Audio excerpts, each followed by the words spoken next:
Kuasa hukum istri Aditya Hanafi, Almira Fajrianti Marsaoli bernama Rusdi Bahmid ungkap fakta terbaru dalam kasus pembunuhan pegawai Badan Pusat Statistik, BPS, Halmahera Timur, Maluku Utara, karya Listianti Pertiwi, Tiwi, oleh rekannya sendiri Aditya Hanafi.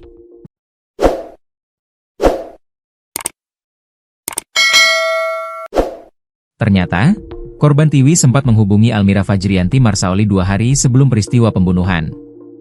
Namun telepon dari Tiwi itu tidak dijawab Almira dengan alasan sibuk. Saat Almira kembali menghubungi Tiwi seminggu kemudian, almarhum sudah tidak membalas lagi. Menurut Rusdi, Almira terakhir kali bertemu dengan korban Tiwi yakni sebelum dirinya mengajukan cuti dan pulang ke Ternate, Maluku Utara, untuk mempersiapkan pernikahan. Saksi terakhir bertemu korban tanggal 8 Juli di kantor BPS Haltim saat melakukan cuti, kata Rusdi Bahmid dikutip dari Facebook Tribun Ternate, Kamis, 14 Agustus 2025.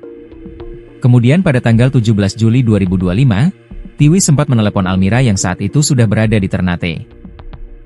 Namun karena sedang sibuk mempersiapkan pernikahan dan dalam keadaan cuti, telepon itu tidak diangkat oleh Almira. Tanggal 17 Tiwi menelepon saksi tapi tidak diangkat karena sedang sibuk dan cuti, ungkap Rusdi lagi. Diduga saat itu pelaku Aditya Hanafi sudah menemui Tiwi untuk meminjam uang 30 juta rupiah namun tidak diberikan. Sebab, pada tanggal itu Hanafi diketahui berada di Maba, Halmahera Timur, Maluku Utara. Lalu seminggu kemudian, pada 27 Juli 2025 Almira mengirimkan undangan visi ke Halmahera Timur dan kemudian menghubungi Tiwi. Ada chatting kepada korban untuk mengecek apakah undangannya sudah sampai. Tapi chattingan itu tidak dibalas, jelas Rusdi. Menurut Almira, saat itu pesannya pada Tiwi centang 2, tapi tidak diketahui sudah dibaca atau belum. Korban WhatsApp-nya tidak ditandai warna, tapi centang 2. Tidak dibalas. Chattingnya masih ada, ungkapnya. Terkait pinjaman uang yang dilakukan oleh Hanafi ke korban Tiwi, Almira mengaku tidak tahu sama sekali. Terkait pinjaman uang, saksi tidak mengetahui sama sekali.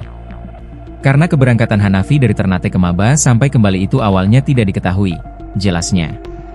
Diduga Tiwi menelepon Almira untuk memberitahu soal pinjaman uang yang disampaikan oleh Hanafi.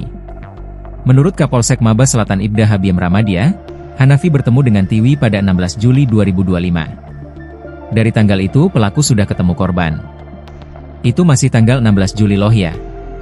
Pelaku ketemu korban untuk pinjam uang 35 juta rupiah, kata Ibda Habiem.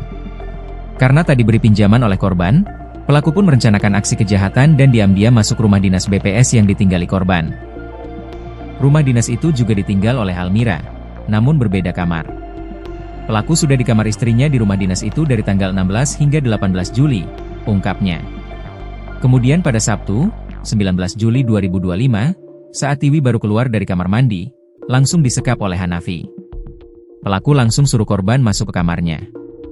Korban disekap dulu, mulut korban dilakban, tangan dan kaki juga diikat. Pelaku minta korban buat kasih tahu PIN banking korban, kata dia. Tak hanya menggasak uang korban, Hanafi juga saat itu sempat melakukan pelecehan kepada Tiwi. Hanafi lalu mentransfer uang korban 38 juta rupiah ke dompet digital lalu ditransfer ke pelaku. Pelaku juga mengajukan pinjaman online atas nama korban, sehingga kalau di total itu sekitar 89 juta rupiah. Sehabis melancarkan aksinya itu, pelaku membekap korban pakai bantal. Korban dibekap selama 3 menit, jelasnya. Karena tak yakin Tiwi sudah meninggal, Hanafi kembali membekap korban sekitar 11 menit. Setelah Tiwi dipastikan sudah tewas, Hanafi lalu membawa kabur sambil membawa ponsel milik korban. Diduga pada 24 Juli 2025 itu ponsel Tiwi masih dipegang oleh Hanafi. Sehingga saat Almira mengirim pesan pada Tiwi, pesan itu dibaca oleh Hanafi.